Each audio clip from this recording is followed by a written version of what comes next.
Greetings, tutor. Today we're diving deep into the structure of atom. It feels like the very foundation of chemistry, doesn't it? Something that's absolutely crucial, not just for our Class 11 board exams, but also, for competitive exams like JE and NEET. Absolutely, you've hit the nail on the head. The structure of atom isn't just another chapter.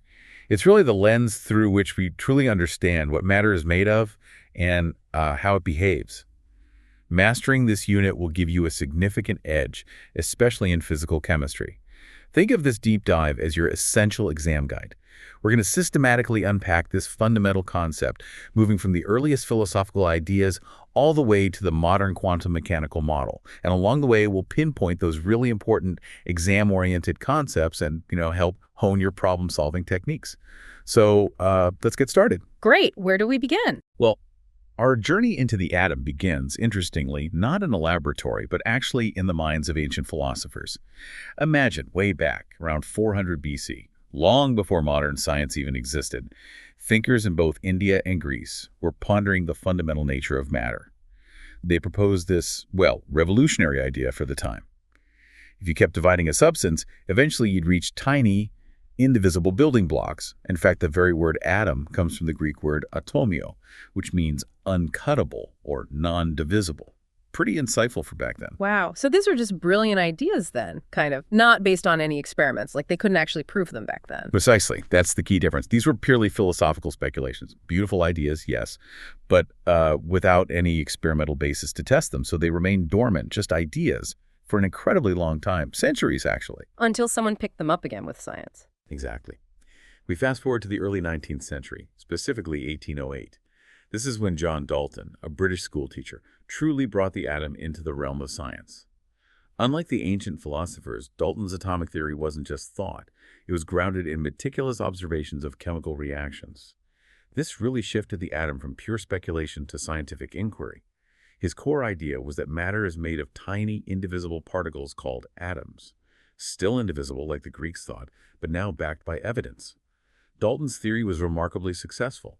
It elegantly explained several fundamental chemical laws that were already known. For instance, it explained the law of conservation of mass. Matter isn't created or destroyed in chemical reactions. It accounted for the law of constant composition, why a pure compound always has its elements in fixed ratios by mass.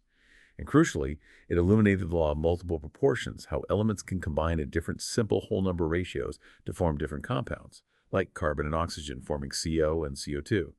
These successes firmly established the atom as a central, concrete concept in chemistry. Okay, that makes sense. But I remember learning that Dalton's theory wasn't completely right. It had some serious shortcomings, didn't it? You're spot on. And this is exactly where the story gets really interesting and pushes science forward. Dalton's model, despite its revolutionary successes, it couldn't explain certain, everyday phenomena. For instance, why does glass or ebonite get electrically charged when you rub it with silk or fur? Static electricity, basically. If atoms were truly indivisible and just featureless spheres, where would this electrical charge come from? That was the puzzle.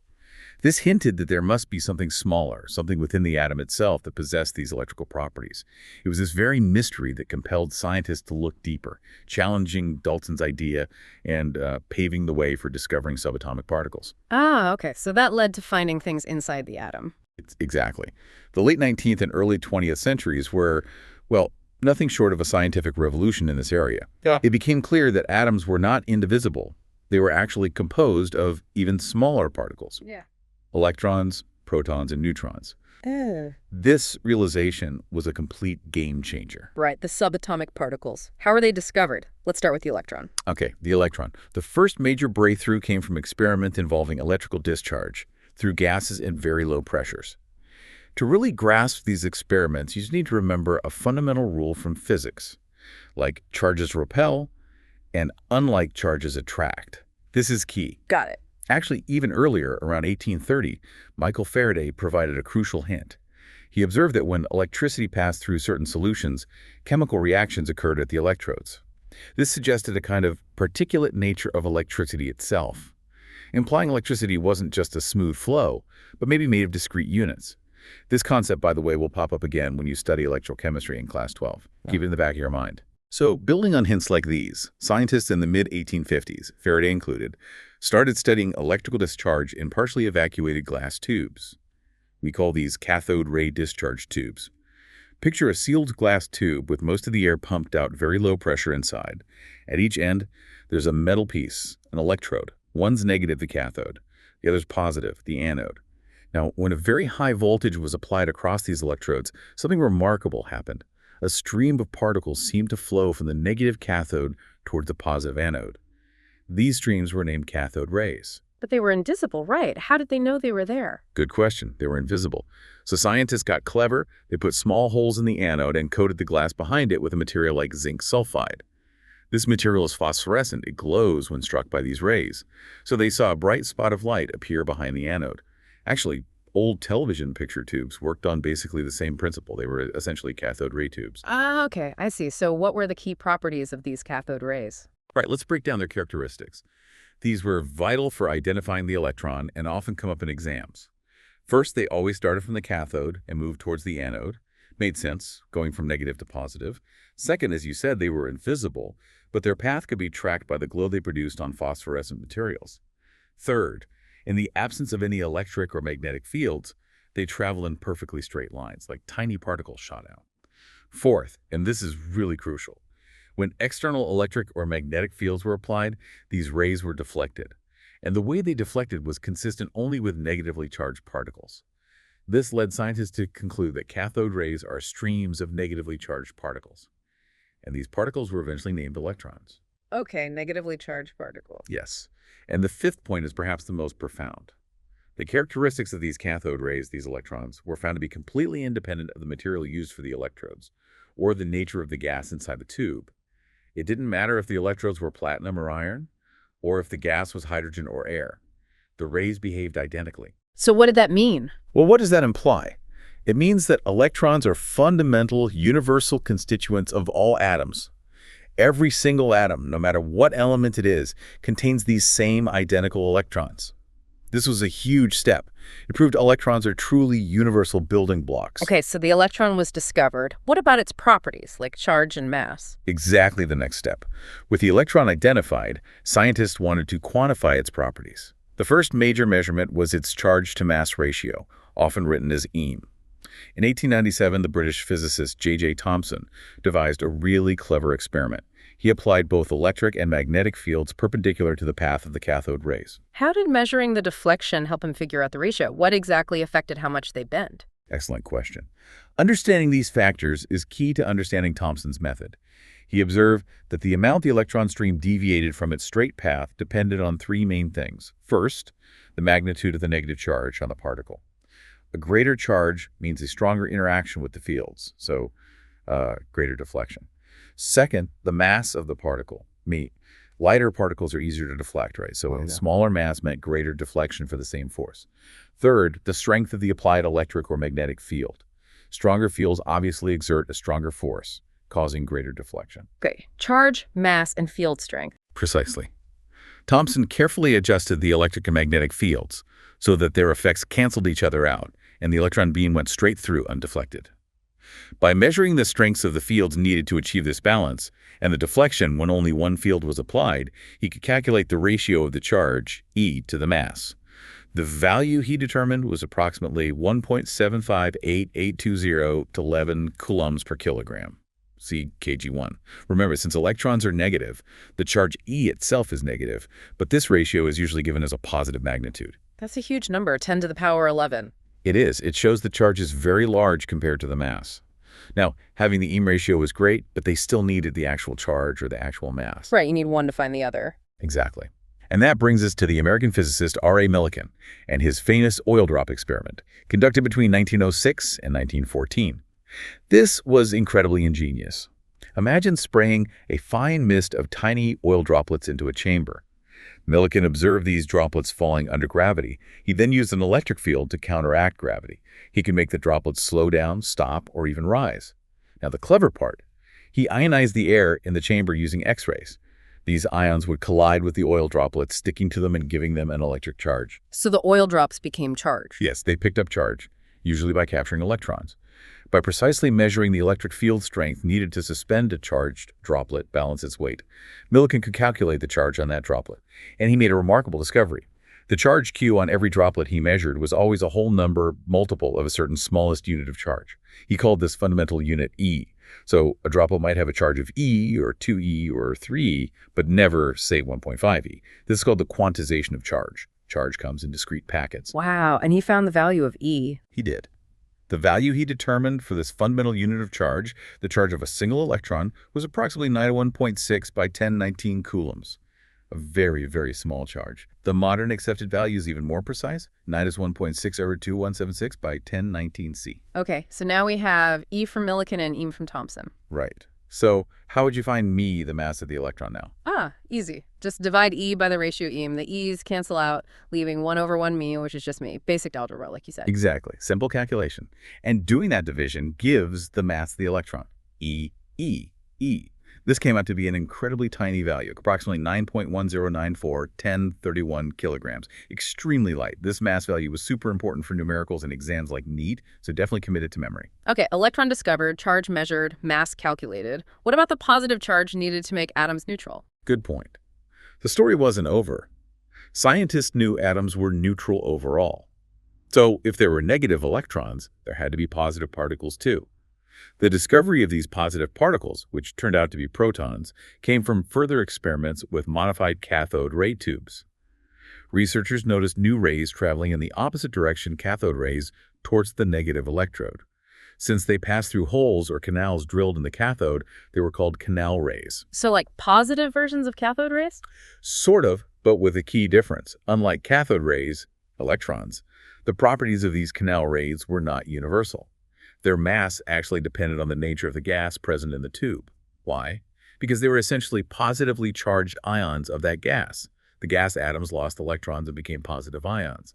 So their charge-to-mass ratio also varied depending on the gas used. So they weren't fundamental particles in the same way electrons were. Not quite. But scientists found that the smallest and lightest positive ion was obtained when hydrogen gas was used in the tube. This fundamental positive particle, essentially a hydrogen ion, H+, was characterized properly in 1919 and named the proton. It carries a positive charge equal in magnitude to the electron's negative charge. Okay, protons and electrons. That should balance the charge, but what about the mass? Another puzzle remained. When scientists carefully measured atomic masses and compared them to the combined mass of the protons, since electrons have negligible mass, they found a discrepancy. Atomic masses were often roughly double the mass expected from the protons alone. For example, helium has 2 protons, but its mass is about 4 times the proton mass. This strongly suggested the existence of another particle in the nucleus one that contributed mass but had no electrical charge, a neutral particle. So neutral means no charge, but it still has mass, like a heavy, uncharged ball. Precisely. And this elusive neutral particle was finally discovered in 1932 by James Chadwick. He performed experiments bombarding a thin sheet of beryllium with alpha particles, which we'll meet again soon. He observed the emission of highly penetrating radiation consisting of electrically neutral particles. These neutral particles had a mass slightly greater than that of a proton. Chadwick named them neutrons. Got it. Electrons, protons, neutrons. The gang's all here. Pretty much. So to quickly summarize the fundamental particles for your reference, electrons, negative charge, E, negligible mass. Protons, positive charge, plus E equal magnitude to electron. Mass approx 1 AMU. Atomic mass unit. Neutrons, mass slightly fluctuate. Mass slightly greater than proton, also approx 1 mu. These 3 are the key building blocks we need to understand atomic structure. Okay, now that we know about the particles inside the atom, how do they define what an atom is? Like its identity and properties? Excellent question. This brings us to fundamental concepts you'll use constantly in chemistry: atomic number and mass number. First, the atomic number, symbol Z. This is simply the number of protons in the nucleus of an atom. For a neutral atom, the number of protons, Z, is also equal to the number of electrons. This defines the element. Hydrogen always has Z1, 1 proton. Helium always has Z-core 2 protons. Sodium, Z11. It's the proton number that makes an element what it is. So Z is the element's ID card. Exactly. Now the mass number, symbol A. This represents the total number of protons and neutrons in the nucleus. Remember, these are the heavy particles contributing almost all the mass. So the formula is simple. A, number of protons, Z, plus number of neutrons, N. We often represent a specific atom using the notation AZX, where X is the element symbol, A is the mass number, superscript, and Z is the atomic number, subscript. both usually on the left. Okay, AZX. Got it. Now, I always get confused between isobars and isotopes. Can you clarify that? It seems like a common trap in exams. It definitely is a common point of confusion, but crucial to get straight for exams. Let's break it down carefully. Isobars. These are atoms that have the same mass number, A, but different atomic numbers, Z. Think same mass. Since they have different atomic numbers, different number of protons, they're actually different elements. A classic example is carbon-14, 14, 6C, and nitrogen-14, 14, 7N. Both have A14, but C has Z6 and N has Z7. Same mass, different elements. Okay, isobars, same A, different Z, different elements. Right. Now, isotopes. These are atoms that have identical atomic numbers, Z, but different mass numbers, A. Think same place in the periodic table, because Z is the same, defining the element. The difference in mass number A comes from having a different number of neutrons, N. The most famous example is hydrogen, protonium, 1NH. 1 proton, 0 neutrons. This is the most common form. Deuterium, 21D. 1 proton, 1 neutron, sometimes called heavy hydrogen. Tritium, 31T, 1 proton, 2 neutrons. This one is radioactive. All are hydrogen Z1, but their masses differ due to neutron count. Other examples are carbon-12, carbon-13, carbon-14, or chlorine-35 and chlorine-37. So isotopes are the same element, just different weights because of neutrons. Exactly. And here's the key takeaway for chemical properties. Very common conceptual question. Chemical properties are mainly determined by the number of electrons, which in a neutral atom equals the number of protons, Z. The number of neutrons has very little effect on how an atom behaves chemically. Therefore, isotopes of the same element show almost identical chemical behavior. That's why when we talk about the chemistry of carbon, we usually don't distinguish between C12 and C13. They react pretty much the same way. That's a really important point for understanding reactions. Definitely. Let's try a couple quick problems on this, typical for board exams or NEET. First, problem 2.1 from our source. Calculate protons, neutrons, and electrons in 8035Br. Okay, looking at the symbol 8035Br, the subscript Z is 35. So number of protons equals 35. Since it's shown as neutral, no charge indicated, number of electrons equals number of protons equals 35. The superscript A, mass number, is 80. Number of neutrons equals A's equals 80, 35 equals 45. So 35 protons, 35 electrons, 45 neutrons. Straightforward, right? Yes, that seems clear. Good. Now, problem 2.2. The number of electrons, protons, and neutrons in a species are 18, 16, and 16 respectively. Assign the proper symbol, okay, step by step. Number of protons equals 16. What element has Z16? That's sulfur S. Next, mass number A, protons plus neutrons equals 16 plus 16 equals 32. Now check the charge. Protons 16, electrons equal 18. Are they equal? No, there are 2 more electrons than protons. Exactly. Since electrons, negative outnumber protons, positive, the species has a net negative charge. The charge is 16 plus 18. It's an anion. So putting it all together, mass number 32, atomic number 16, element S, charge 2, the symbol's 32, 16, S2. Always remember that last step. Check if it's neutral, a cation positive ion, or an anion negative ion before writing the final symbol. Got it. That distinction is crucial. So now that we know about the particles, how did scientists picture them arranged inside the atom? What were the early models like? Right. After discovering these subatomic particles, scientists faced major challenges. They needed a model to explain things like, how are atoms stable if positive and negative charges attract? Why do different elements have different properties? How do atoms even form molecules? And how do they interact with light and radiation, producing those spectra we mentioned? This led to the development of different atomic models, each trying to fit the experimental evidence available at the time. I think the first one was Thomson's model, the plum pudding one. Yes, exactly. J.J. Thomson, fresh from discovering the electron in 1897, proposed the first significant atomic model in 1898. He pictured the atom as a sphere, maybe around 10 meters in radius, filled with a sort of uniformly distributed positive charge, the pudding. And embedded within this positive pudding were the negatively charged electrons, the plums, or raisins.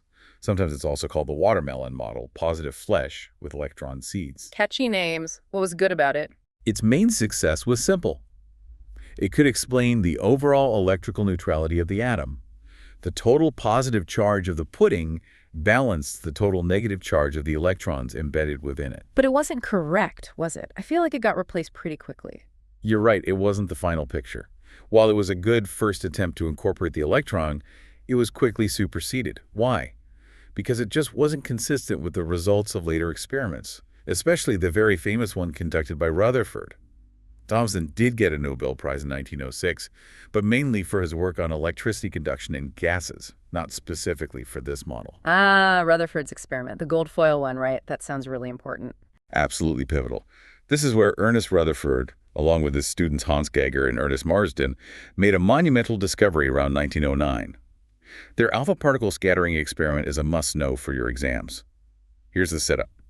They took a source that emitted high-energy alpha particles. Now, what are alpha particles? They are essentially helium nuclei, He2+. So they have a +2 charge and a mass number of 4. They're relatively heavy and positively charged.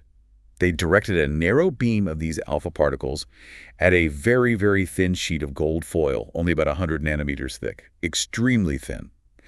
Around the gold foil, they placed a circular screen coated with zinc sulfide. Remember that phosphorescent material? Yes, the one that glows when hit by the rays. Exactly. So whenever an alpha particle hit this screen after passing through or bounced off the foil, it produced a tiny flash of light, allowing them to detect where the particle went. Okay, so what did they expect to happen based on Thomson's plum pudding model?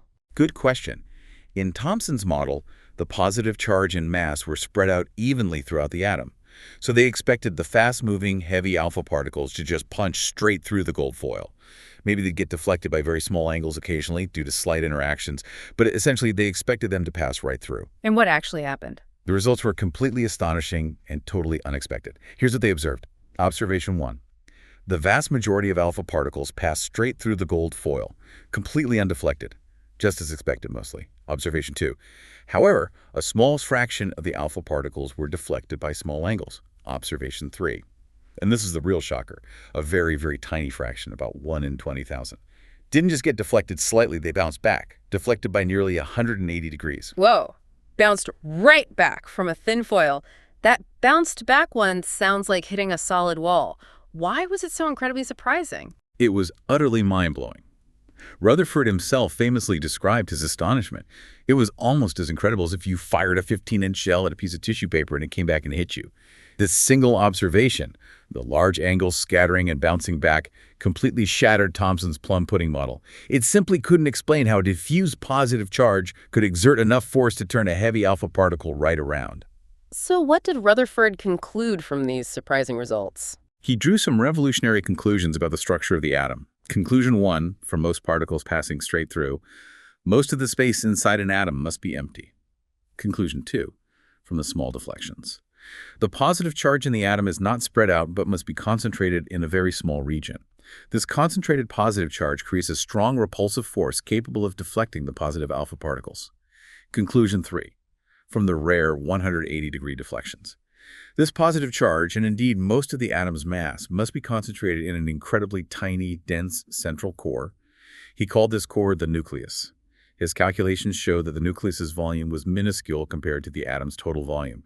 The radius of the atom is about 10 meters, while the nucleus is about 10-15 meters. That's 100,000 times smaller. Wow, that analogy you mentioned earlier, a cricket ball nucleus in a 5-kilometer radius atom, really puts it in perspective, mostly empty space. Exactly. Based on these stunning conclusions, Rutherford proposed his nuclear model of the atom, often called the solar system model. 1. The positive charge and almost all the mass of the atom are densely concentrated in an extremely small central region called the nucleus. 2. Electrons, the negatively charged particles, revolve around this nucleus at very high speeds in fixed circular paths called orbits, much like planets orbiting the sun.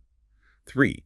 The electrons in the nucleus are held together by the electrostatic force of attraction between the positive nucleus and the negative electrons. That sounds like a huge improvement over the plum pudding. But did it have any problems? I feel like there's always a but. You're right again. While Rutherford's model was a massive leap forward explaining the nuclear structure, it too had critical flaws, particularly concerning the stability of the atom. These drawbacks are often highlighted in competitive exams. Okay, what was the main issue? The biggest problem arose when applying principles of classical physics specifically, classical mechanics and electromagnetism, to Rutherford's orbiting electrons. According to classical mechanics, any object moving in a circular path, even at constant speed, is accelerating because its direction is constantly changing. Think about swinging a ball on a string. Okay, yes. Acceleration involves change in velocity, and velocity includes direction. Right. Now, according to Maxwell's classical electromagnetic theory, any charged particle that is accelerating must continuously radiate energy in the form of electromagnetic waves. So Rutherford's orbiting electron, being a charged particle undergoing acceleration, Should be constantly losing energy by emitting radiation. exactly. And if the electron continuously loses energy, what should happen to its orbit? It would slow down, maybe. Yeah. And the attraction to the nucleus would pull it closer. Oh, It would spiral inwards. Precisely. Calculations based on classical physics showed that an orbiting electron should continuously lose energy, spiral rapidly inwards, and collapse into the nucleus in the incredibly short time, something like 10 to the power of -8 seconds, a tiny fraction of a second. But atoms don't just collapse, they're stable. Exactly the contradiction. Atoms are remarkably stable. So Rutherford's model, when combined with classical physics, could not explain the stability of the atom. This was a major, major failure. And if you thought, okay, maybe the electrons are stationary, well, then the electrostatic attraction would just pull them straight into the positive nucleus immediately. So neither orbiting nor stationary electrons worked within classical physics. Okay, stability was a huge problem. Any other issues? Yes. Another significant drawback was related to the electron's arrangement in atomic spectra. Rutherford's model didn't say anything about how the electrons were distributed in those orbits or what their specific energies were.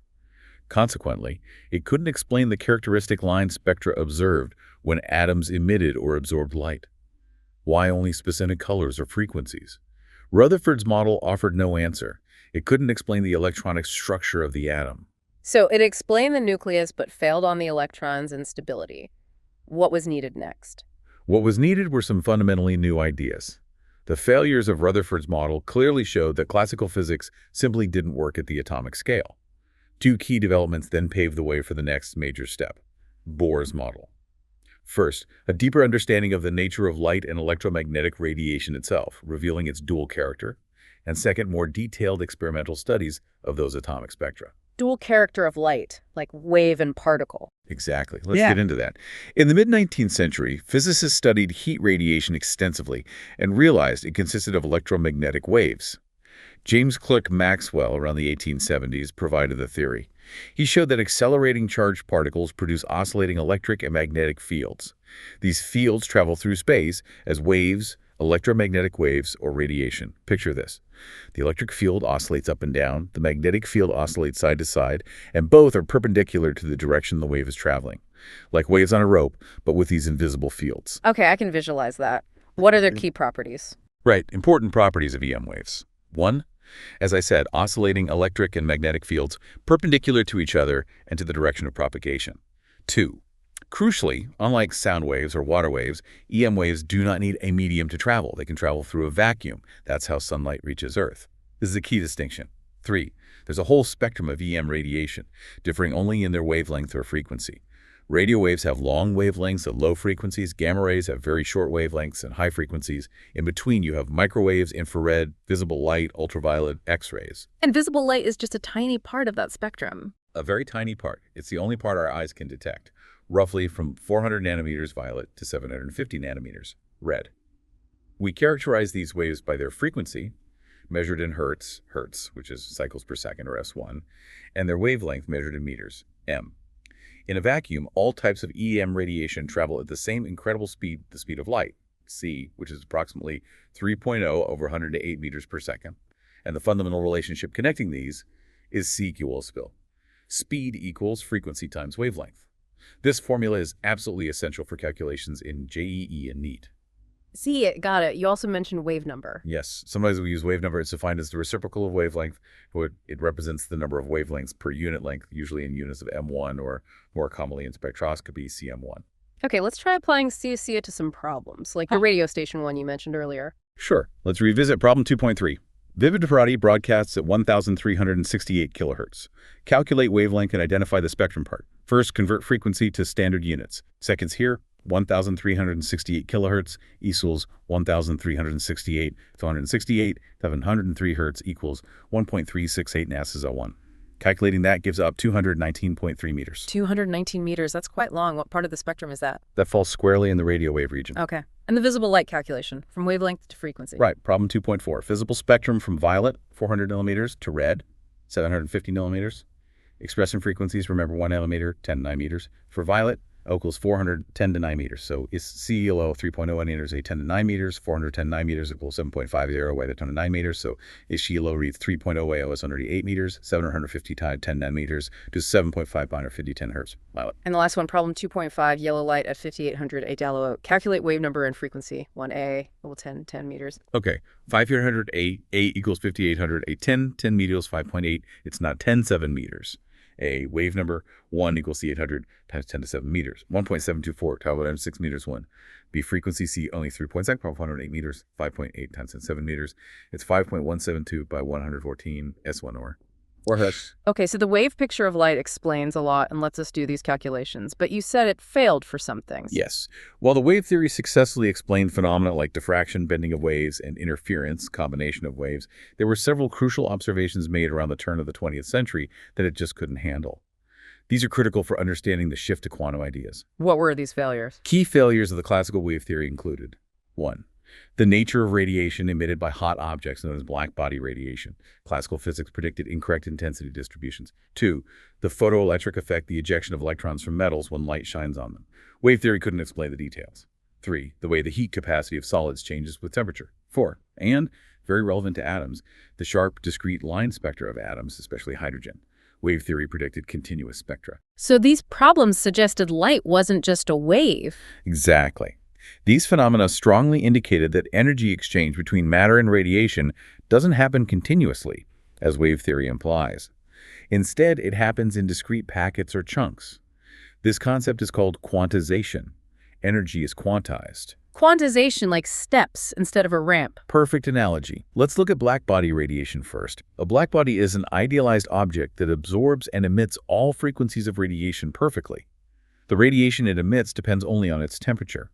When physicists measured the intensity of radiation emitted at different wavelengths for a black body at a certain temperature, classical physics failed to predict the observed curve, especially at shorter wavelengths, the ultraviolet catastrophe. In 1900, Max Planck proposed a revolutionary solution. He assumed that atoms and molecules could only emit or absorb energy in discrete quantities, not in any arbitrary amount. He called the smallest possible packet of energy that could be emitted or absorbed a quantum. A quantum of energy. Yes. And he related the energy E of one quantum of radiation to its frequency with his famous equation, E equals high. Here, h is a fundamental constant of nature, now called Planck's constant. Its value is 6.626 times 1034 joule seconds, JS. You absolutely must remember this value in the equation. With this idea of quantized energy emission, energy comes in packets of heat, 3, etc., but nothing in between. Planck was able to perfectly derive the formula for blackbody radiation, matching the experimental results, with the birth of quantum theory. Wow. So quantization solved the black body problem. What about the photoelectric effect? Right, the photoelectric effect. This was observed by Heinrich Hertz back in 1887, but couldn't be explained classically. It involves shining light onto a metal surface and observing if electrons are ejected. Let's focus on the key experimental observations, as these are crucial for exams. 1. Electrons are ejected instantaneously the moment light hits the surface, provided the light has sufficient frequency. There's no time lag, even for very faint light. 2. The number of electrons ejected per second is proportional to the intensity or brightness of the light. Brighter light, more electrons. 3. For each metal, there's a specific minimum frequency called the threshold frequency. If the light's frequency is below minuter, no electrons are ejected, no matter how bright the light is. 4. If the light's frequency is above May, electrons are ejected, and they come out with kinetic energy. Crucially, this maximum kinetic energy increases as the frequency of the light increases. It does not depend on the light's intensity. How did classical wave theory fail to explain this? Classical wave theory viewed light energy as spread out continuously over the wavefront. It predicted: 1. Brighter light, higher intensity, means more energy hitting the metal per second, so electrons should eventually absorb enough energy to escape, regardless of frequency. And brighter light should give electrons more kinetic energy. This contradicts observations 3 and 4. 2. There should be a time lag, especially for dim light, as electrons would need time to accumulate enough energy. This contradicts observation 1. So it failed on multiple counts. Who explained it? Albert Einstein, in 1905, provided a brilliant explanation using Planck's quantum idea. He took Planck's concept a step further. Einstein proposed that light itself isn't just a wave, but also behaves like a stream of discrete energy packets or particles. These light particles are now called photons. Each photon carries a quantum of energy given by Planck's equation. E is high. So light is made of photons. In this picture, yes. When light hits the metal, it's like a stream of photons bombarding the surface. A single photon collides with a single electron in the metal and transfers its entire energy to that electron. Now, the electron needs a certain minimum energy to escape from the metal's surface. This minimum energy is called the work function of the metal, often denoted by W0 or EV. The work function is related to the threshold frequency. W0 equals his high. If the incoming photon's energy is less than the work function, W0, the electron doesn't get enough energy to escape. Nothing happens. But if the photon's energy is greater than the work function, W0, the electron absorbs the energy, uses W0 amount to escape, and the excess energy appears as the electron's kinetic energy, Ke, after it leaves the metal. So the leftover energy becomes kinetic energy. Precisely.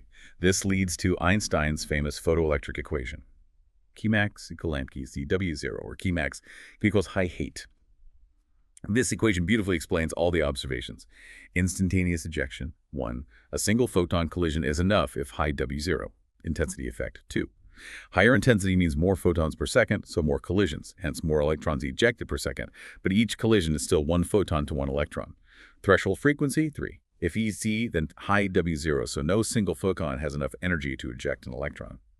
Ke dependence on frequency. KECW0 clearly shows Ke increases linearly with frequency and is independent of intensity, number of photons. That's brilliant. It explains everything perfectly. It really was. Einstein won the Nobel Prize in Physics in 1921 for this explanation, not for relativity, surprisingly to many. This work firmly established the wave-particle duality of light. Light behaves like a wave in some experiments, like diffraction, and like a particle photon in others, like the photoelectric effect. It depends on what you're measuring. This duality is fundamental to quantum mechanics. Okay, wave-particle duality of light. Can we try some calculations using Einstein's equation? Absolutely. Let's revisit those problems. Problem 2.6. Calculate energy of 1 mole of photons with frequency 5 at 114 hertz. Energy of 1 photon, E equals high, 6.626 times 1034 Js. High is 5 by 1034 Js. High by 1014 S is 3.313 S-1. It's 3.313 as 1019 J. 199,510 J mole, or 199.51 pu J mole. Okay. Problem 2.7. A 100-watt bulb emits light of wavelength 400 millimeters. Number of photons per second. Power 100 W is 100 Js. Energy emitted per second. Energy of 1 photon, E, Chuko 6.626 times 1034 Js, ether 3 by 108 meters. 410 meters is 4.969 is 1019 J. Number of photons per second. Total energy per second. Energy per photon, 100 Js. 4.969 for 1019 J photon. 2.0112 have 120 photons. A huge number. Wow, that many photons from just one bulb. Okay, next one, problem 2.8. Problem 2.8. Light of 300 millimeter hits sodium. Mid electrons have Ke equals 1.688 is 105 shemol. Find work function W0 and threshold wavelength. First, energy of incident photons per mole. Incident equals Na at 6.626 says 1034 to 308, 300 plus 10 to the 9 of 6.0 is 2,123 and 3.99 out of 5 shemol. Now use Einstein's equation per mole. Incident equals incident Ke, so W00 is incident Ke, 3.99 at 1 of 5 jmol, 1.68, 1 of 5 jmol, just 2.31 100 of 5 jmol. That's the work function per mole. Okay, and the threshold wavelength. For threshold wavelength, we need the work function for 1 electron. W0, 1 electron equals 2.31 at 1 of 5 jmol, 6.022 to 1 out of 3, and well, 1 rate 3.836 at 1019 J. Since W0 sign 0, sample size is 0 is 6.666 test 1034 J, size 3.0 up 100 meters, 3.836, then 1019 J. It's 5.1 cent of 10 says 7 meters, 507 meter. Orbital is fast, and turned of 7 meters is ion of 517 millimeters. Any wavelength longer than this won't eject electrons from sodium. Makes sense. Last one, problem 2.9. Problem 2.9. Threshold frequency EZ out is 7.01 N14 S to the E01. Incident frequency E is 1.0 at 1015 S to 1. Calculate Ke. Straightforward application of Ke. Ke equals 6.626 Kit 1034 JS S 1.0 and 115 S Hennis 151 7.0 can 21 10 7 minute 1. Be careful of the powers of 10. Let's write 1.0 then 15 is 10.0 and 1014. Ke equals 6.626 is 1034 JS. This is a 1.0 1 so that's 1.0 and 1047 1 10th and 400 from 30 total business for S and S is 1. Ke equals 6.626 is 1034 JS is 3.0 1014 S1 1.988 1019 J. Okay, those calculations really clarify the photon concept in Einstein's equation. Now, you also mentioned atomic spectra as evidence for quantization. Yes, absolutely. This is crucial for linking these quantum ideas back to atomic structure. Think about white light passing through a prism. You get a continuous rainbow, all colors merging smoothly. That's a continuous spectrum. But when you heat up a gas of a specific element, like hydrogen or neon, at low pressure or pass electricity through it, it emits light. If you pass that light through a prism, you don't see a continuous rainbow. Instead, you see only a few sharp, bright lines of specific colors against a dark background. This is called a line emission spectrum or atomic spectrum. So atoms only emit very specific colors. Exactly. Only specific frequencies or wavelengths. Each line corresponds to a specific energy emission. There's also an absorption spectrum. If you shine white light through a cool gas of an element and then pass the transmitted light through a prism, you see the continuous rainbow, but with sharp, dark lines missing. These dark lines appear at the exact same frequencies where the element would emit light if heated. The cool gas atoms absorb those specific frequencies from the white light. Like a photographic negative. Precisely. Yeah. Now, the crucial point. Each element has its own unique, characteristic line spectrum, both emission and absorption. It's like an atomic fingerprint. This uniqueness is incredibly useful. It allows scientists to identify elements even in distant stars just by analyzing the light coming from them. Spectroscopy led to the discovery of elements like helium, first found in the sun spectrum, hence the name Helios for sun, rubidium, cesium, etc. The existence of these sharp, discrete lines was strong evidence that electrons and atoms could only exist in specific energy states or levels. They couldn't have just any energy. Energy inside the atom seemed to be quantized. And hydrogen had the simplest spectrum. Yes, hydrogen, being the simplest atom, one proton, one electron, has the simplest line spectrum. Studying it provided key insights. When electric discharge passes through hydrogen gas, excited H atoms are produced, and they emit light at specific frequencies. In 1885, a schoolteacher named Johann Balmer found a mathematical relationship for the lines observed in the visible region of the hydrogen spectrum. His formula related the wave number of these visible lines to integers. RH 122 1n2, where n equals 3, 4, 5, 3. This specific set of lines is now called the Balmer series. Only for the visible lines. Yes, Balmer's formula works specifically for the visible lines, where the electron transitions end at the n2 energy level. Later, Johannes Rydberg generalized this into a formula that worked for all the lines observed in the hydrogen spectrum, including those in the ultraviolet and infrared, RH 1n12, 1n22. Here, N1 and N2 are integers such that N2, N1. RH is the Rydberg constant for hydrogen, with a value of about 109,677 centimeters 1. This formula beautifully describes different series of lines depending on the final energy level, N1. Lyman series, N1, N2 equals 1, N2 equals 2, 3, 3. These lines are in the ultraviolet region. Balmer series, N1 equals 2, N2 equals 3, 4, 2. Visible region, Paschen series, N1 equals 3, N2 equals 6, Manham 3. Infrared region, bracket series, N1 equals 5, N2 equals 6, 7. Infrared region. Wow, so there's a clear mathematical pattern to these lines. Exactly. This remarkable regularity couldn't be explained by Rutherford's model. It strongly suggested that electrons and hydrogen atoms could only exist in specific discrete energy levels, and the spectral lines resulted from electrons jumping between these levels. This was the precise problem that Niels Bohr set out to solve in 1913. Okay, so Bohr's model tried to explain this quantization and the hydrogen spectrum. Precisely. Niels Bohr brilliantly combined Rutherford's nuclear model with Planck's quantum concept and the evidence from atomic spectra to propose a new model, specifically for the hydrogen atom. While it's not the final modern picture, it was a monumental leap forward. What were the key ideas or postulates of Bohr's model? These sound important for exams. They absolutely are. You need to know Bohr's postulates clearly. Postulate 1, stationary states orbits. The electron in a hydrogen atom doesn't orbit just anywhere. It can only move in certain specific circular paths of fixed radius and fixed energy. Bohr called these allowed paths orbits, stationary states, or allowed energy states. Think of them like specific tracks around the nucleus. Postulate 2, energy transitions. As long as an electron stays in one of these allowed orbits, it does not radiate energy, contrary to classical predictions. So these orbits are stable. However, an electron can jump from a lower energy orbit to a higher energy orbit by absorbing a specific discrete amount, a quantum of energy. Or it can jump from a higher energy orbit to a lower one by emitting a quantum of energy as radiation, blood connect. Postulate 3, Bohr's frequency rule. The frequency of the radiation absorbed or emitted during such a jump between two states with energies E1 and E2 is given by the energy difference divided by Planck's constant, Planck's final initial age. This directly connects the energy jumps to the observed spectral line frequencies. Postulate 4, quantization of angular momentum. This was perhaps Bohr's most radical postulate. He stated that the angular momentum, which for a circular orbit is mass at velocity, a radius, or nvr, of the electron in an allowed orbit, is quantized. It can only be an integral multiple of h2. So MEA VRN, h2, where n equals 1, 2, 3, n was an integer called the principal quantum number.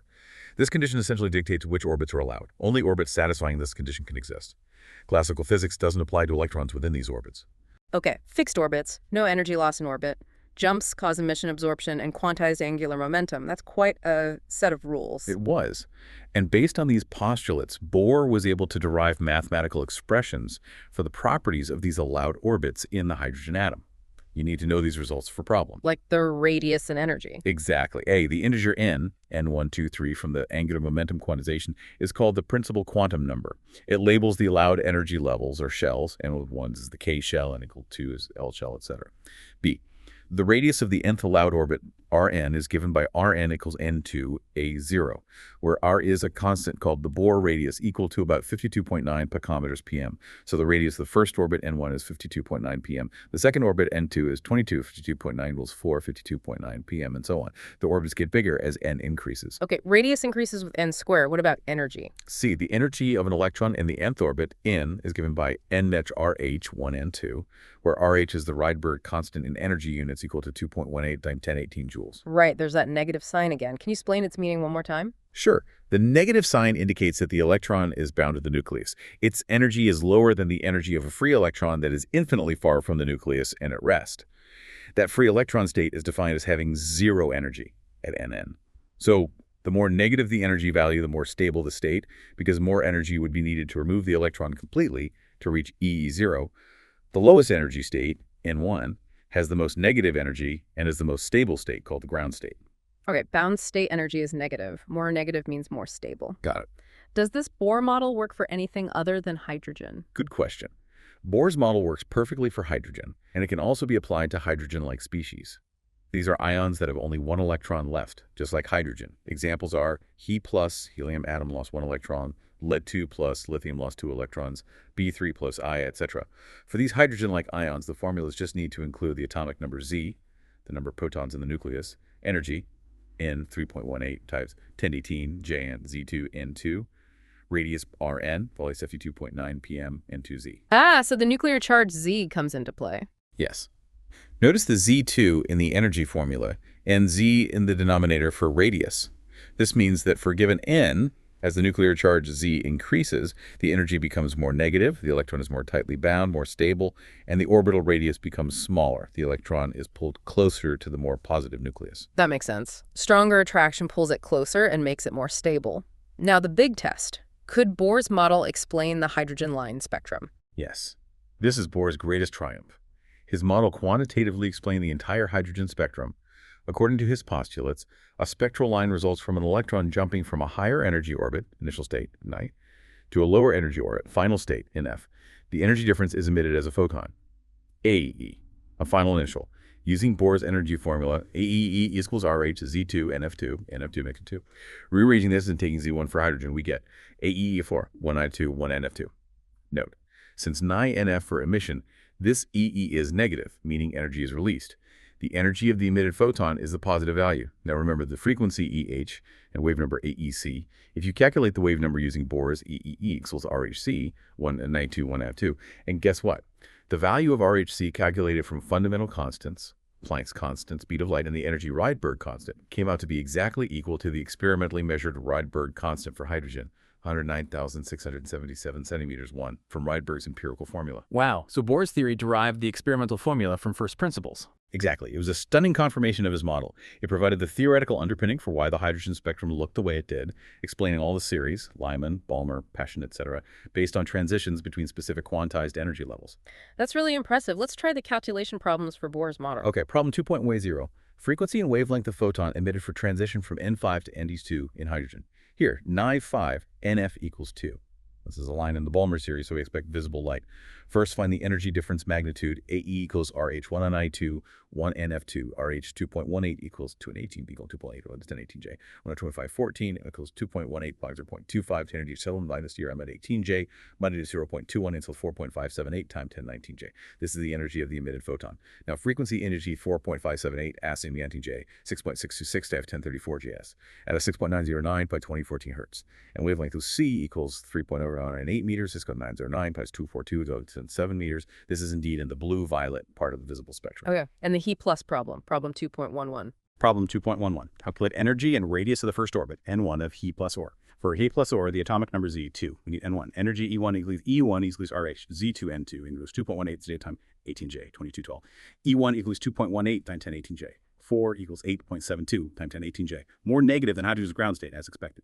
Radius R1 equals A0 N2Z at 52.9 p.m. 12.2, 216.45 p.m. Smaller than hydrogen's first orbit, also as expected. So Bohr's model worked beautifully for hydrogen and hydrogen-like ions, but it wasn't perfect, right? What were its limitations? These probably come up in exams too. Yes, absolutely.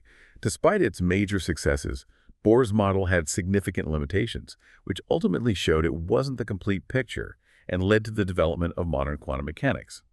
Knowing these limitations is important. Limitation 1. Failed for multi-electron atoms.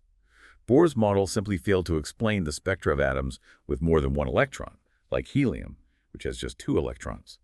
The calculations became impossibly complex, and the predictions didn't match experiments. It also couldn't account for finer details observed even in the hydrogen spectrum when using high-resolution spectroscopes. Lines that Bohr predicted as single were actually found to be closely spaced doublets or triplets. Limitation 2. Zeeman and Stark effect. When atoms are placed in a strong magnetic field, Zeeman effect, or a strong electric field, Stark effect, their spectral lines split into multiple closely spaced lines. Bohr's model had no explanation for this splitting. Limitation 3. Chemical bond formation. The model offered no insight into how atoms combine to form molecules using chemical bonds. It was purely focused on the isolated atom. So what was the fundamental reason for these failures? Why couldn't it be extended? That's the key question leading to the next stage. The core issue was that Bohr's model still clung to a classical picture of electrons as particles moving in well-defined fixed orbits. 2 major conceptual flaws needed addressing. 1, it completely ignored the wave nature of the electron, which, as we'll see, is crucial at the atomic scale. 2, the very idea of a fixed orbit implies that you can know both the electron's exact position and its exact momentum velocity at the same time. As we'll find out next, a fundamental principle of nature forbids this. Bohr's model was a brilliant hybrid of classical and early quantum ideas, but it couldn't escape its classical roots entirely, and that's where it ultimately fell short. Okay, so ignoring the electron's wave nature and the problem of knowing position and velocity simultaneously, that sounds like it leads towards modern quantum mechanics. Precisely. To overcome Bohr's shortcomings, a more general and fundamentally different model was needed. This required incorporating 2 major conceptual shifts that emerged in the 1920s, the dual behavior of matter and the Heisenberg uncertainty principle. Dual behavior of matter, like light has wave-particle duality, matter does too. Exactly. In 1924, the French physicist Louis de Broglie proposed a bold hypothesis. If light waves could behave like particles, photons, maybe particles like electrons could behave like waves. He suggested that all moving matter exhibits wave-like properties. He even derived an equation relating the wavelength of a particle to its momentum, d less equals hp mv. This is the famous de Broglie relation. H is Planck's constant again. This equation is a favorite for numerical problems. So electrons have a wavelength. Was this confirmed? Yes, spectacularly. De Broglie's prediction was experimentally confirmed soon after, when scientists like Davison and Germer demonstrated that beams of electrons undergo diffraction when passed through a crystal lattice. Diffraction is a definitive characteristic property of waves. This wave nature of electrons isn't just theoretical, it's used practically in the electron microscope. Because electron wavelengths can be much shorter than visible light, electron microscopes can achieve much higher resolution and magnification, up to millions of times, allowing us to see structures far too small for light microscopes. Wow. But do everyday objects like a cricket ball have a wavelength? According to de Broglie, yes. Any moving object has a de Broglie wavelength. However, let's calculate it. Wavelength depends on momentum. Macroscopic objects have relatively large mass m because H. Planck's constant is incredibly small, 1034. The resulting wavelength for a macroscopic object is astronomically tiny, far too small to be detected or have any observable consequence. But for microscopic particles like electrons, their mass m is extremely small. This makes their de Broglie wavelength significant, often comparable to atomic dimensions or even wavelengths of light, making their wave properties experimentally detectable and important. Can we calculate that, like for the ball and the electron? Sure, let's look at problem 2.12, wavelength of a 0.1 kilogram ball moving at 10 meters HMV. That's 0.626 by 1034 J is 6.1 kilograms vs 10 meters equals 6.626 by 1034 meters. Utterly minuscule. No wonder we don't see cricket balls diffracting. Okay, definitely negligible. Now for the electron, problem 2.13. Problem 2.13. Electron mass meet with 9.1 1031 kilograms. Kinetic energy Ke equals 3.0 1025 J. Calculate wavelength. First, we need the velocity v. We know Ke was 1/2 mv2, so v will 3.0 with 1025 J, 9.14, 1031 kilograms, s squared 2, 6.59 to 105 meters, nu was 2, 812 meters. Now used it broadly. 6.626 by 1034 J, 9.1 to 1031 kilograms at 812 meters. That's comparable to infrared or visible light wavelength. Exactly. This wavelength is significant on the atomic scale, which is why the wave nature of electrons is crucial for understanding their behavior in atoms. Okay, one more. Problem 2.14, mass of a photon. Problem 2.14, calculate mass of a photon with a wavelength 3.6 A, 3.6 by 1010 meters. We can rearrange de Broglie's equation.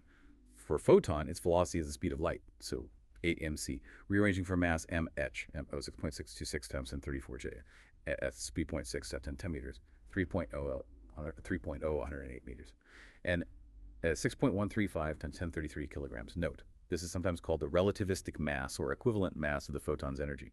Photons are technically massless particles, but their energy has a mass equivalence via EMC2. Okay, so de Broglie showed matter has wave properties. What was the other big idea? The uncertainty principle. Yes, the Heisenberg uncertainty principle, formulated by Werner Heisenberg in 1927. This is a direct consequence of the wave-particle duality of matter and radiation, and it fundamentally limits what we can know about a particle like an electron. The principle states, it is impossible to determine simultaneously, with perfect accuracy, both the exact position and the exact momentum, or velocity, of a microscopic particle like an electron. Impossible to know both exactly at the same time. Exactly. There's an inherent fuzziness. The more precisely you try to measure the position, the less precisely you can know its momentum, and vice versa. Mathematically, it's expressed as EPH4, where EP is the uncertainty in position and EP is the uncertainty in momentum, which is mass times uncertainty in velocity. The product of the uncertainties must be greater than or equal to a very small constant value. Watch this for. So if you make EPs very small, can point the position accurately, then EP and thus EP must become large, velocity becomes very uncertain, and vice versa. Why is this? Is it just limitations of our measuring instruments? Not just instruments. It's a fundamental property of nature arising from duality. Think about how you'd see an electron to measure its position. You'd have to bounce something off it like a photon of light. To get high precision in position, small dots, you need light with a very short wavelength. But short wavelength light means high frequency, E, and high momentum photons. When such an energetic photon hits the electron to reveal its position, the collision drastically changes the electron's momentum and velocity in an unpredictable way, making EP large. You disturb what you're trying to measure. Ah, the act of measuring position affects the momentum. Precisely. Yeah. And the principle tells us there's a fundamental limit to how small you can make both uncertainties simultaneously. What's the significance of this for atomic models, especially Bohr's model? Huge significance. The uncertainty principle definitively rules out the existence of fixed, definite paths or trajectories, orbits, for electrons and atoms, as Bohr had proposed.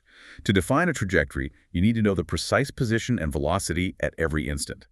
But Heisenberg says you can't know both simultaneously with perfect accuracy. Therefore, the concept of an electron following a neat, predictable orbit like a planet is fundamentally flawed at the quantum level. This was another nail in the coffin for the Bohr model. So if electrons aren't in orbits, where are they? That's what the modern model addresses. We have to talk about probabilities. But first, let's see the scale of this uncertainty. Like Bohr orbits, the effect is negligible for macroscopic objects. A tiny dust particle's uncertainty is insignificant. But for an electron, Let's do problem 2.15. Microscope locates an electron within 0.18 uncertainty in velocity. Okay. Uncertainty in position equals 0.1 equals 0.1 if you 10 meters was 1011 meters. Mass electron meet 9.11 by 1031 kilograms. Using the uncertainty principle, A of meter H, we want the minimum uncertainty velocity air, avio 6.626 times 1034 H, 4 to 3.14159 by 9.11 by 1031 kilograms at 1011 meters. Calculating this gives avio approximately 0.579 on 107 meters, or 5.79 106 meters per second. Wow. 5.8 million meters per second uncertainty. That's huge. It's enormous. It's a significant fraction of the speed of light itself. This massive uncertainty confirms that you simply cannot picture electrons moving in well-defined Bohr orbits. The classical picture completely breaks down. We need a new way to describe electrons and atoms. Which brings us to the quantum mechanical model, the modern view. Exactly. The failures of classical mechanics at the microscopic level, combined with the insights from de Broglie's matter waves and Heisenberg's uncertainty principle, led to the development of a new comprehensive theory, quantum mechanics. Developed independently by Werner Heisenberg and Erwin Schrödinger in 1926, quantum mechanics provides the fundamental laws governing the behavior of microscopic particles, like electrons, atoms, and molecules. And Schrödinger's equation is central here. Yes. Erwin Schrödinger formulated a fundamental equation, now known as the Schrödinger equation. It's a wave equation that incorporates the wave-particle duality of matter, specifically the electron's wave nature. Solving this complex mathematical equation for a specific system, like the hydrogen atom, yields two key things. One, the possible allowed energy levels that the electron can occupy, which turn out to match the experimentally observed energy levels. Two, corresponding wave functions, usually represented by the Greek letter psi, for each allowed energy state. Wave functions, what are they? The wave function itself doesn't have a direct physical meaning. It's a mathematical function that describes the wave behavior of the electron. However, the square of the wave function, TED22, does have a crucial physical interpretation. It represents the probability density of finding the electron at a particular point in space around the nucleus. So where TED2 is large, there's a high probability of finding the electron. Where it's small or zero, the probability is low or zero. This probabilistic description replaces Bohr's definite orbits. So we talk about probability clouds instead of paths. Exactly. These wave functions for an electron in an atom are called atomic orbitals. An orbital is essentially a mathematical description of the electron's state, including its energy and the probability distribution of its location. The quantum mechanical model, based on solving the Schrödinger equation, successfully predicts all features of the hydrogen atom spectrum, including the fine details that Bohr's model missed. For multi-electron atoms, the equation is too complex to solve exactly, but approximate methods show that electrons still occupy orbitals similar to those in hydrogen. However, a key difference arises. In multi-electron atoms, the energy of an orbital depends not just on the principal quantum number n, but also on another quantum number related to shape, as we'll see. Okay, let's summarize the key features of this modern quantum mechanical model. All right, the important takeaways are: 1. Quantized energy. Electron energies in atoms are restricted to specific, discrete, quantized values. 2. Wave properties. These quantized energy levels arise naturally from the wave-like properties of electrons, as described by the Schrödinger equation. 3. Probability, not certainty. Due to the uncertainty principle, we can't know an electron's exact path. Instead, we talk about the probability of finding the electron in a certain region of space, given by amplitude 2. 4. Atomic orbitals. An atomic orbital is the wave function for an electron in an atom. It describes the electron's energy, a spatial probability distribution. We say an electron occupies an orbital. Each orbital can hold a maximum of 2 electrons. 5. Probability density. Amplitude tells us where the electron is most likely to be found. So instead of orbits, we have orbitals described by wave functions and probability. How do we distinguish between different orbitals? You mentioned quantum numbers. Precisely. To fully describe an orbital and the electrons within it, quantum mechanics uses a set of 4 quantum numbers. Think of them as providing the unique address for each electron in an atom, specifying its energy, shape, orientation, and an intrinsic property called spin. These are absolutely fundamental for writing electronic configurations and understanding chemical bonding. Okay, 4 quantum numbers. What are they? Let's go through them one by one. 1. Principal quantum number, n. Symbol.n. Allowed values, positive integers, 1, 2, 3, 4 kens. Role primarily determines the size of the orbital and the main energy level of the electron. Higher n means larger orbital, electron generally further from the nucleus, and higher energy, less stable, less tightly bound. Shells.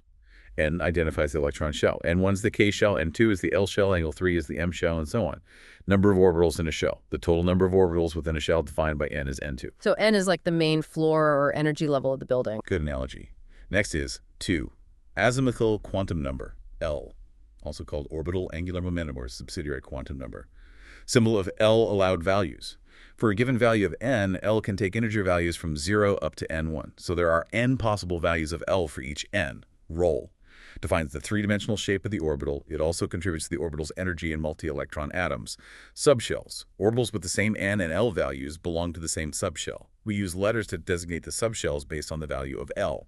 L corresponds to the S subshell, orbitals are spherical.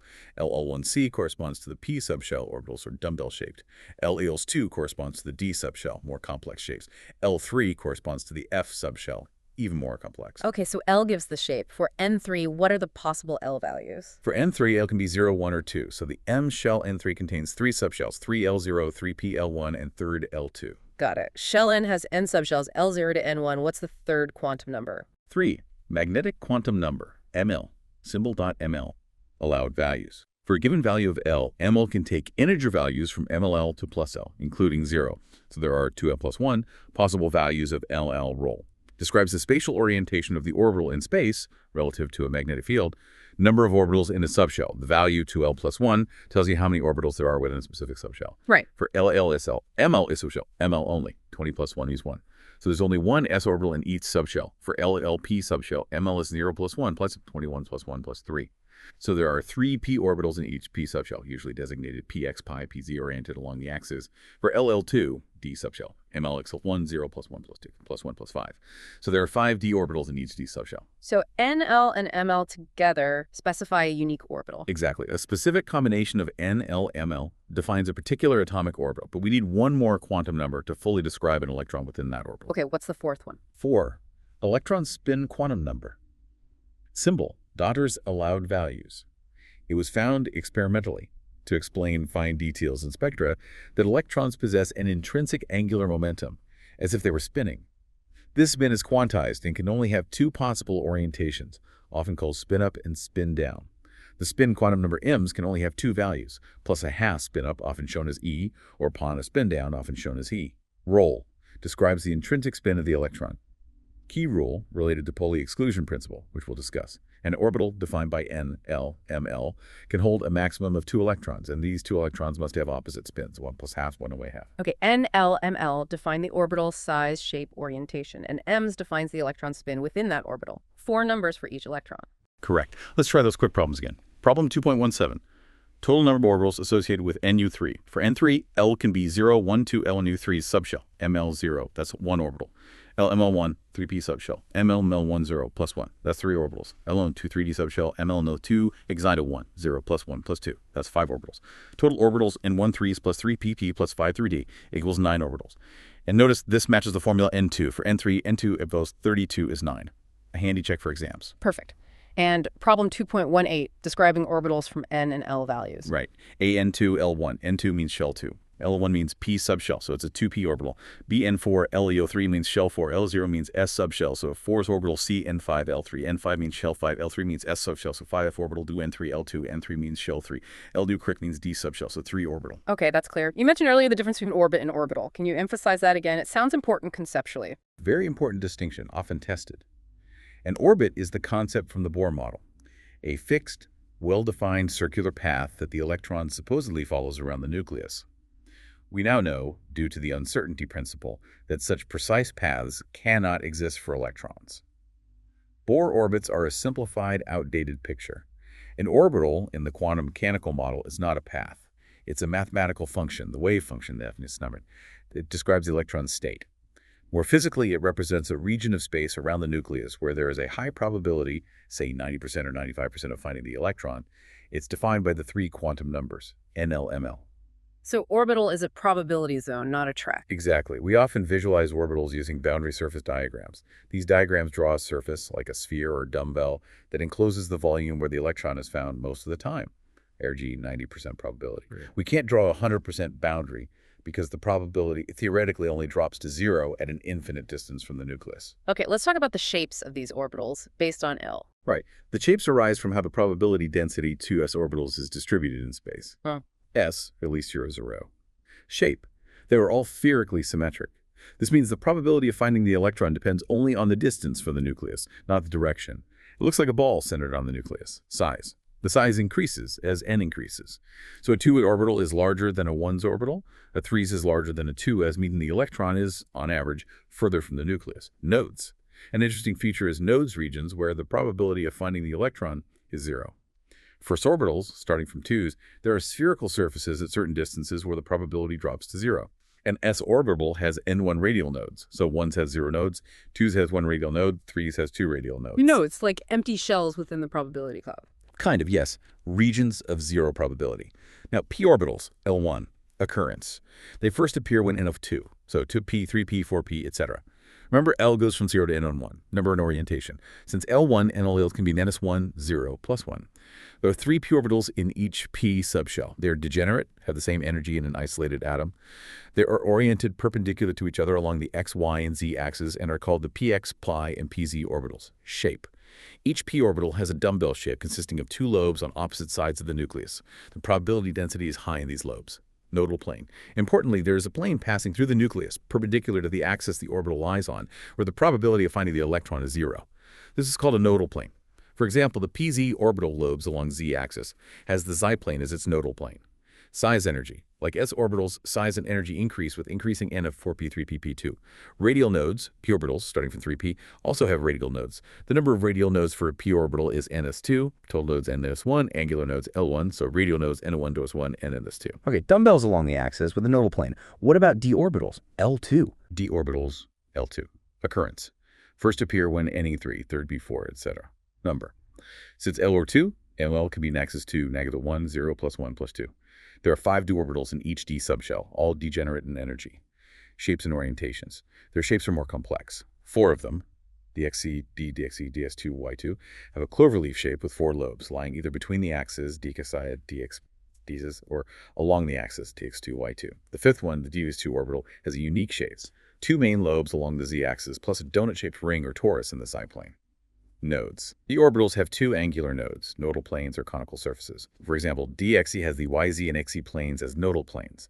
The number of radial nodes is ns3. Shapes get quite complicated. Do we need to know the Hopf orbital shapes too? Generally for class 11, 12, and GNEET, knowing the shapes and orientations of s, p, and d orbitals is sufficient. F orbitals, L3, 7 of them, have even more complex shapes, usually not required in detail. Okay, shapes covered. Now, energy. You mentioned energy depends only on N for hydrogen, but on N and L for others. Can you elaborate on that? That sounds like a key difference. It's an absolutely crucial distinction, often tested 7.5.1 in the hydrogen atom, or hydrogen-like ions. Because there's only one electron, there are no electron repulsions to worry about. The energy depends only on the attraction to the nucleus, which is primarily determined by the average distance related to N. As a result, all orbitals within the same principal shell and have the same energy. They are degenerate. So the energy order is 1s to 2s is 2p3 s 2p f 2 3s 4s has the same energy. The 3s 3p and 3 orbitals all have the same energy, and so on. Okay, simple for hydrogen. Energy set by N only. What happens with more electrons? 7.5.2 in multi-electron atoms. Things get more complicated because of electron repulsions. Electrons repel each other, which affects their energies. Now, the energy of an orbital depends on both the principal quantum number n and the azimuthal quantum number L. Within the same principal, shell n, orbitals with different L values have different energies. The degeneracy is lifted, except for the orbitals within the same subshell, like the 3 2p orbitals, which remain degenerate. Specifically, within a given shell n, the energy increases with increasing LSPDF. So for n3, the energy order is 3s3p3. For n4, it's 4s4p, 4e4m. Why does L's affect the energy now? What causes the SPDF order? It's due to 2 main effects: shielding, or screening, and penetration. Shielding. In a multi-electron atom, an outer electron doesn't feel the full positive charge, Z, of the nucleus because the inner electrons partially block or shield that charge. The outer electron experiences a reduced effective nuclear charge, whereas Z's Z penetration. Now, electrons at different types of orbitals within the same shell don't stay at the same average distance. Orbitals with lower O values are more penetrating, meaning the electron spends more time closer to the nucleus inside the shielding inner electrons. An s orbital, L0, penetrates closer to the nucleus than a p orbital, L1, of the same shell. A p orbital penetrates more than a d orbital, L2. So if an electron penetrates closer, it feels less shielded. Exactly. Because it spends some time closer to the nucleus, inside the main cloud of shielding electrons, an s electron experiences a higher effective nuclear charge, Zeph, than a p electron in the same shell. A p electron experiences a higher Zeph than a d electron, and so on. Higher Zeph means stronger attraction to the nucleus, which means the electron is more tightly bound and has lower energy, more negative. Therefore, within the same shell n, the energy order is ins a key, n, and sem, because the s orbital is the most penetrating, feels highest Zeph, lowest energy, and F is the least penetrating, feels lowest, F highest energy. Okay, shielding and penetration explain the SPDF order within a shell. Does this also explain why sometimes shells overlap, like 4s filling before 3rd? Yes, it does. The combination of N determining the main energy level and L determining the penetration shielding effect dictates the overall energy ordering. There's a useful rule of thumb called the N plus L rule to predict the filling order. 1. Orbitals filled in order of increasing N plus L value. 2. If two orbitals have the same N plus L value, the one with the lower N value is filled first, has lower energy. Can we walk through that rule with an example, like getting to Yep. 4s and 3s? Let's calculate N plus L for a few orbitals. 1 GNS N1 L0 Mars N plus L1, 2 GNS L00 Mars N plus L1, 2 Shan 00 Mars N plus L3, 3 Flip down to N plus L3, same N plus L is 2p, but 2p has lower N, so 2p fills before 3s. 3b and 3 L1 Mess N plus L is 4, 4 is N for L0, there aren't N plus L is 4, same N plus L is 3p, but 3p has lower N, so 3p also fills before 4s. 3d and 3 L2 minus N plus L L5, 4p and 4 L is 1 minus N plus L is 3, but 3 has lower N, so 3d fills before 4p. See how the order emerges 1s, 2s, 2p, 3, 3p, 4s, 3d, 4p. The N plus L rule correctly predicts the 4's N plus L of 4 has lower energy and fills before 3 N plus L5. This rule is incredibly useful for determining electronic configurations, a very common task in exams. That N plus L rule seems really powerful for getting the filling order right. Okay, so now we know the orbitals and their energy order. How do electrons actually fill them up? Are there rules for that too? Yes, there are 3 fundamental rules that govern how electrons occupy orbitals in the ground state, the lowest energy state of an atom. These are essential for writing correct electronic configurations. Okay, what's the first rule? 1. Aufbau principle. Aufbau is German for building up. This principle states that in the ground state, electrons enter orbitals starting with the lowest energy level available and progressively fill orbitals in order of increasing energy. So you fill the 1s orbital first, then 2s, then 2p, then 3s, then 3p, then 4s, then 3rd, and so on, following the energy order determined by the N plus L rule. You build up the electron configuration from the lowest energy up. Fill lowest energy first. Makes sense. What's next? 2. Pauli exclusion principle, proposed by Wolfgang Pauli in 1926. This principle states that no 2 electrons in the same atom can have the same set of all 4 quantum numbers, N, L, M, L, M, S. Think of it like the unique address we talked about. Each electron in an atom must have a unique set of N, L, M, L, and MS values. A simpler way to state its consequence is an atomic orbital, defined by N, L, M, L, can hold a maximum of 2 electrons, and these 2 electrons must have opposite spins. MS plus F, MS is Yafu. So 1 spin up, 1 spin down in each orbital box. Exactly. This principle limits the capacity of orbitals and subshells. S subshell, L Golem 1 orbital, max 2 electrons. P subshell, L1 3 orbitals. Max 6 electrons, 2 per orbital. D subshell, L2 5 orbitals. Max 10 electrons. S subshell, L3 7 orbitals. Max 14 electrons. It also leads to the maximum number of electrons in a shell and being 2 and 2. Think, N2 orbitals per shell, 2 electrons per orbital. Okay, Aufbau for energy order, Pauli for maximum 2 electrons with opposite spins per orbital. What's the third rule? 3. Hund's rule of maximum multiplicity.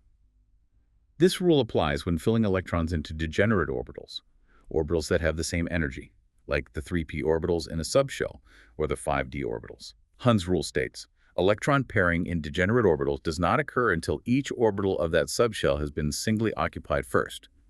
Furthermore, all electrons in singly occupied orbitals should have the same spin, parallel spins, usually shown as all spin up first. So spread them out with the same spin before doubling up. Exactly. For example, if you're putting electrons into the 3 2p orbitals, the first electron goes into one 2p orbital, say 2px, with spin up. The second electron goes into a different 2p orbital, say 2pi, with spin up. The third electron goes into the last 2p orbital, 2p7, with spin up.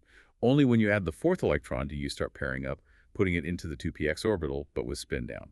Same logic applies to d orbitals, fill 5 singly before pairing, and fills orbitals fill 7 singly before pairing. Why this rule? Is there a reason for filling singly first with parallel spins? Yes, it leads to a state of lower energy, greater stability. Atoms prefer to have the maximum number of unpaired electrons with parallel spins in degenerate orbitals. This maximizes something called exchange energy, which we'll touch on again when we discuss exceptions.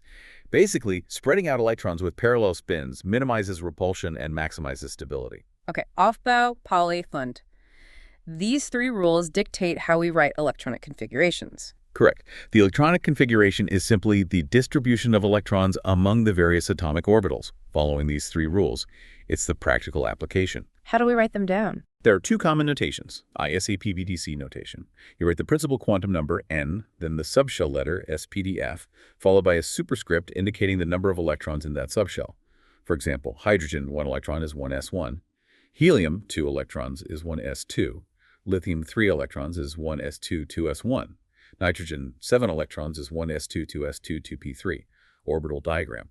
This notation uses boxes to represent individual orbitals and arrows, for plus half 1 and for halfity, to represent electrons within those boxes. This visually shows Hund's rule and Pauli's principle. For example, nitrogen, 1x2, 2s2p3. 1 shell do 2s. A2p, A. Notice the 2p electrons are unpaired with parallel spins in separate orbitals, following Hund's rule. Let's quickly trace the filling for the first few periods using these rules. Okay, period 1, H, 1s1, He, 1s2. 1 subshell is full. Period 2, Li, 1s2, 2s1, B, 1s2, 2s2. 2s is full, then we start filling 2p, L1, 3 orbitals, B, 1s2, 2s2, S2, 2p1, C, 1s2, 2s2, 2p2, R, N, 1s2, 2s2, 2s2, p3, H, uret, O, 1s2, 2s2, 2p4, area, uret, F, 1s2, 2s2, 2p5, area, ear, Nen, 1s2, 2s2, p6, or ear, 2p is full. Neon has a stable configuration. We often use noble gas core notation for brevity. Since Ne is 1s2, 2s2, 2p6, for the next element, sodium, Nat, 11 electrons, we write Ne 3s1. Using the previous noble gas as a shortcut for the inner core electrons. Exactly. The inner, completely filled shells are core electrons. The electrons in the outermost shell, highest n, are valence electrons. These are the ones involved in chemical bands. Period 4. That gets interesting. After argon, we fill potassium K and calcium Ca. Which orbital comes after 3p according to the n plus L rule? 3p is n plus L4. Next, lowest n plus L is also 4, but for 4s, n4, L0. So 4s comes before 3-day, n3, L2, n plus L5. Perfect. So potassium, K, 19 electrons, is R4s1. Calcium, K20 electrons, is R4s2. After 4s is filled, we then start filling the third orbitals, n plus Lm5. This begins the first series of transition metals. Scandium, Se plate 21 electrons, is R4s2 3d1, or often written R3d1 4s2. Titanium is R3d2 4s2. Vanadium R3d3 4s2. Okay, that filling order makes sense with the n plus L rule. Are there any exceptions to this nice pattern? Chemistry always seems to have exceptions. You anticipated it. Yes, there are some important exceptions, particularly involving the stability of half-filled and completely filled subshells. Chromium, Cr, and copper, Kr are the classic examples you must know for JE and NEET. Chromium and copper, what's special about them? Let's look at chromium CrZ24. Following the rules, we'd expect its configuration to be R3d4 4s2. Fill 4s first, then put 4 electrons in 3. However, the experimentally observed configuration is actually R3d5 4s1. 1 electron moved from 4s to 3rd. Why? Now look at copper. Q, Z29. Expected configuration, R3d9 4s2. Actual observed configuration, R3d10 4s1. Same thing, electron jumps from 4th to 3rd. Okay, in Q, it goes from D4s2 to D5s1. In Q, it goes from D9s2 to D10s1. What's the pattern? Notice what those final D subshell configurations are, D5 and D10. D5 is exactly half filled since D subshell capacity is 10. D10 is completely filled. It turns out that completely filled and exactly half-filled subshells like P3, P6, D5, D10, F7, F14 have extra stability. Extra stability. Why are half-filled and fully filled subshells more stable? There are two main reasons contributing to this extra stability. 1. Symmetrical distribution of electrons. Half-filled and fully filled subshells have a very symmetrical distribution of electron density around the nucleus. Symmetry generally leads to greater stability in physical systems. This symmetry also leads to relatively smaller shielding effects between electrons in the subshell, allowing them to experience a slightly stronger effective nuclear charge. 2. Exchange energy. This is a quantum mechanical effect. When you have 2 or more electrons with the same spin in degenerate orbitals, like the 5d orbitals, they can sort of exchange positions. Each possible exchange releases a small amount of energy, stabilizing the system. The more possible exchanges, the greater the stabilization energy, called exchange energy. Now, the number of possible exchanges is maximized when a subshell is exactly half filled, all electrons have parallel spins, or completely filled. So, Cootie gains stability by getting to the symmetrical high exchange energy D5 configuration, and Q gains stability by getting to the very symmetrical high exchange energy D10 configuration, even at the cost of moving an electron from 4s. Exactly. The energy gained from achieving the stable half-filled D5 or fully filled D10 configuration outweighs the small energy difference between the 4s and 3rd orbitals in these specific cases. This exchange energy concept also provides the fundamental reason behind Hund's rule: maximizing parallel spins maximizes stabilizing exchanges. That's a really important detail. So knowing electronic configurations, including these exceptions, is key. Absolutely critical. Understanding electronic configurations is the foundation for explaining so much of chemistry: why elements form in the bonds they do, why elements in the same group have similar properties, periodic trends, magnetism, why some elements are metals and others nonmetals, why noble gases are inert, and why transition metals have variable valencies. It all ties back to how electrons are arranged in those orbitals. Dalton's simple sphere just couldn't explain any of this. Wow. We've covered a huge amount, from ancient ideas to quantum numbers and electron configurations. Indeed. Let's quickly summarize the journey of understanding the structure of atom. We started with early philosophical ideas of indivisible atoms, Democritus, Indian philosophers, and moved to Dalton's first scientific atomic theory atom as the fundamental indivisible particle, explaining basic chemical laws but failing on things like static electricity. Then came the era of discovery. Experiments with cathode rays revealed the electron, Thomson's M, Millikan's charge. Canal rays led to the proton, and the mass discrepancy puzzle was solved by Chadwick's discovery of the neutron. The atom was divisible. Early models tried to arrange these particles. Thomson's plum pudding, electrons embedded in positive sphere, was overturned by Rutherford's alpha particle scattering experiment, which revealed a tiny, dense positive nucleus with electrons orbiting far away in mostly empty space. But Rutherford's model, based on classical physics, couldn't explain atomic stability, why electrons don't spiral into the nucleus, or the discrete line spectra observed for elements.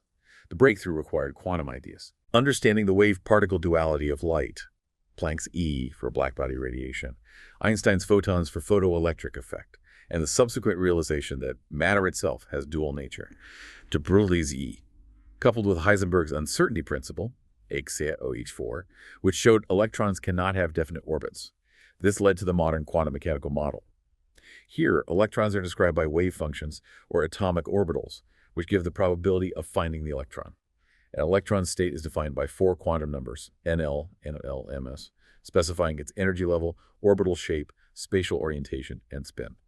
Finally, we learned the rules for filling these orbitals: Aufbau principle, lowest energy first; Pauli exclusion principle, max 2 electrons per orbital, opposite spins; and Hund's rule, fill degenerate orbitals singly first with parallel spins, allowing us to write electronic configurations, including understanding the special stability of half-filled and fully filled subshells, like in DO and Q. That's a fantastic summary. This deep dive has been incredibly helpful, Tutor. It really clarifies so many interconnected concepts and puts everything in perspective for the exams. I feel much more confident about tackling this chapter now. I'm very glad to hear that. It's my pleasure. Remember, a solid understanding of atomic structure is absolutely crucial for your success, forming the base for understanding bonding, periodicity, and much more in chemistry. Now, to really solidify this for your GE and NEET preparation, here's what I strongly recommend you do.